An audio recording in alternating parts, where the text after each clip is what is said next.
સ્વાગત છે। સુરતના સૈયદપુરામાં ગણેશ પંડાલ પર થયેલા પથ્થરમારાના બનાવમાં સીપીની પ્રેસ કોન્ફરન્સ યોજાઈ।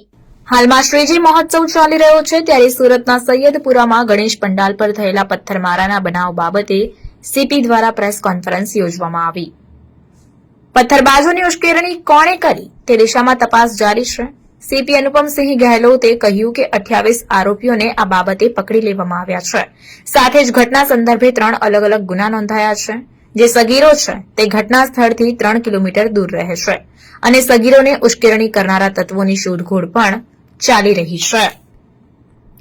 વધુમાં તેમણે કહ્યું કે અન્ય કોઈ નિર્દોષ લોકોની ધરપકડ કરાઈ નથી। પોલીસે આરોપીઓને કડક સજા અપાવવા પુખ્ત પુરાવા કોર્ટમાં રજૂ કરશે। પોલીસના જવાનો અને અન્ય વ્યક્તિઓને ઘટનામાં ઈજા થઈ હોવાનું તેમણે જણાવ્યું હતું। નાગરિકોને અફવા પર ધ્યાન ન આપવા અપીલ કરતા કહ્યું કે જૂના વિડીયો કે સ્ટોરી સોશિયલ મીડિયામાં અપલોડ ન કરશો।